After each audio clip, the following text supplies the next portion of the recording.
Are you ready to see and hear what I learned from Mr. Beast? A lot of times people, oh boy, it's like they think their videos are better than they are, honestly. And that Tell them, Jimmy, tell them. I mean, they do. Wait, did you guys know that Mr. Beast's real name was Jimmy?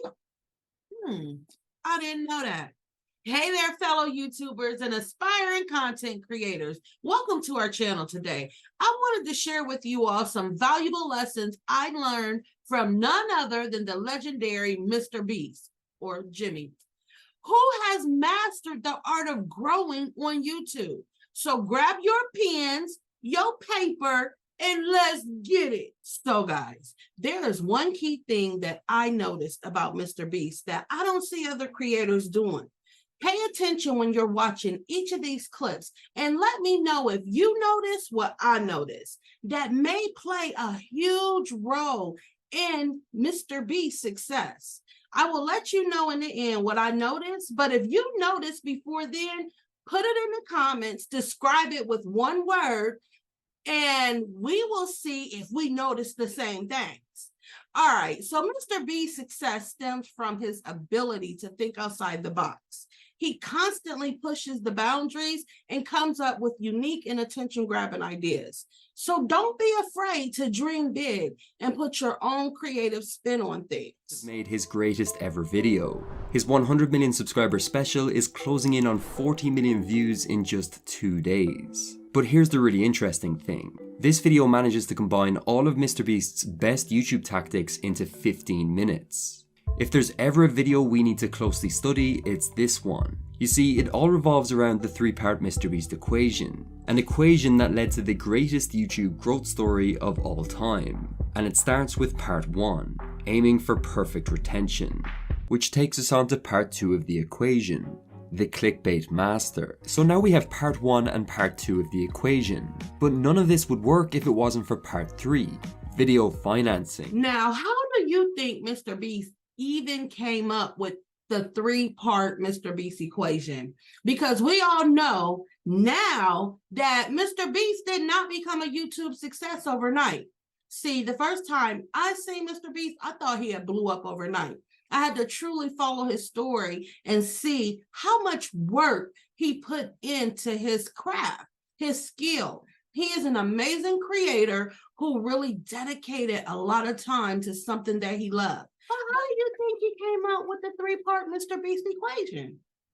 Solo. And you work 12 hours a day every day for like a year. And you're just grinding, you make a mistake, you learn from it, you grind, you make a mistake, you learn from it, and you do that for like a year. And then imagine a different world where you have 4 friends who are also equally grinding in something similar. Friend number 1 makes a mistake on Friday, he teaches the other 4 people. Friend number 2 makes a mistake the next week, teaches everyone. And then like you're all learning from each other's mistakes. You're all constantly studying 24/7 and downloading each other. Like after a year, you're like 2 years ahead of the guy who was just so what I'm getting is collaboration.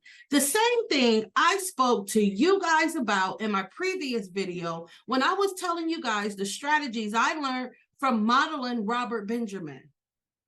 That and they have horrible friend groups because you really are like the type of YouTubers you hang around. It's getting people with the right YouTuber friend group that aren't pussies and will actually tell them when their content's bad and like actually roast it and help them get better in a nice positive way. Basically. Now, one thing I noticed about Mr. Beast's videos is the high production value and attention to detail.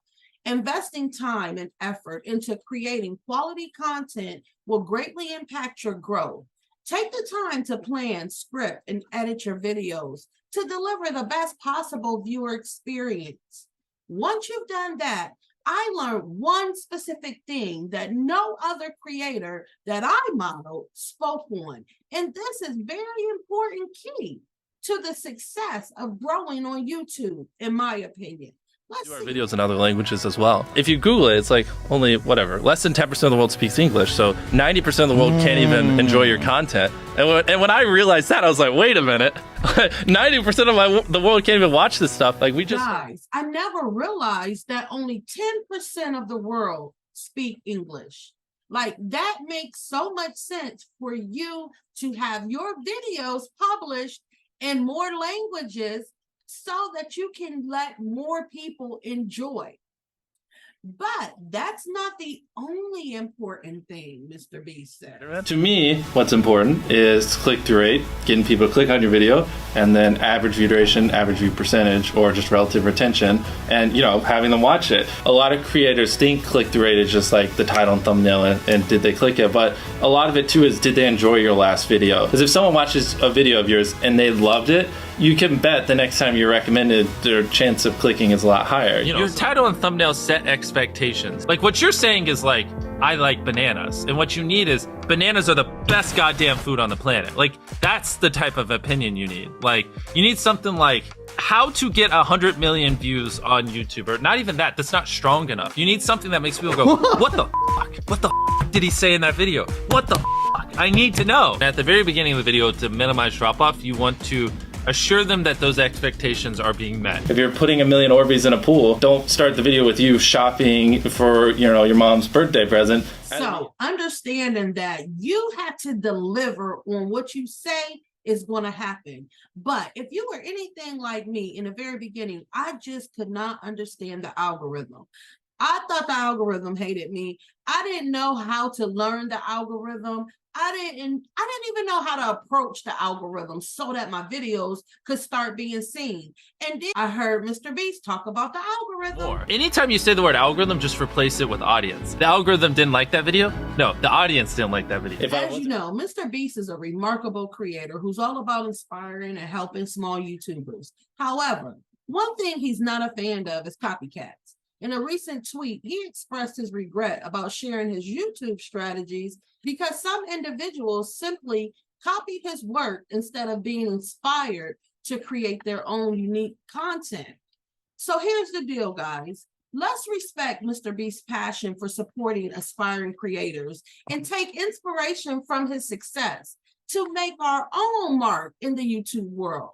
Remember, originality is the key, and we're all capable of creating amazing content that stand out. YouTuber says it. It's like no one will ever be able to replicate my style. I gotta edit it, but newsflash, someone can. It's actually not as difficult as you think. Outside of just filming, I mean, we brainstorm video ideas, relentlessly, hours every day. Viewers aren't stupid. They can tell when you half ASS, I don't know if I'm allowed to curse, a video, or if you really put in effort. And if they can tell you're putting in a lot of effort, they're gonna be more likely to click on future videos. And if you're not doing something that's just inherently fun to you, you're just quit. Just give up. You gotta at least semi-enjoy what you're doing, or you're gonna quit long before it gets to the point where it brings in money or whatever else could be driving you. So find what you love, and then I would just hyper obsess. Make sure no one doing what you're doing is doing it better. For the people that are willing to be coachable, I would say just education. There is a lot of misinformation out there that people live and breathe by, the weirdest stuff. I gotta upload at midnight on Wednesdays or my videos don't do well. It's just dumb stuff like that they don't realize how badly they're handicapping themselves. Some minor tips I could give is if somehow you could have a payoff at the end, then more people are gonna watch to the end just to see what happened. All dull moments, try not to over-explain things. If a camera just sits on me and I'm just talking for 20 seconds, it doesn't hold retention as well as, maybe me talking and other footage popping up. It's much easier to get 5 million views on one video than 50,000 views on 100 videos. It takes way less effort to get 5 million views on one video. Back then, which I think small YouTubers should do, is I would reply to every single comment. In your analytics, and most of you probably know this, audience retention. You can see where people click off.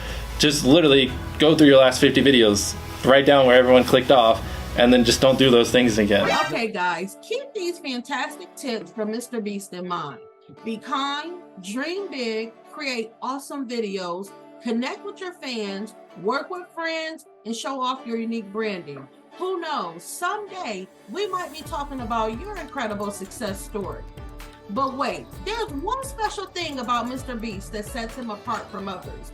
In the beginning, I told you guys there was one thing that I was going to share with you that I didn't see many other creators doing, and that is his branding. Everywhere you see Mr. Beast, his branding is right there. When people recognize your brand, they'll know it's you, even before reading your name. And guess what? That helps you earn more money. Money doing what you love. If you want more awesome tips and a side hustle, or if you're a mom looking to work from home as a virtual assistant, make sure to hit that like button and subscribe to our channel. We got loads of valuable content posted and coming your way. Matter of fact, check out the next video on the screen that YouTube chose for you to view. Keep being amazing. Put the link to your channel in the comments so we can support one another and continue to grow. See you next time.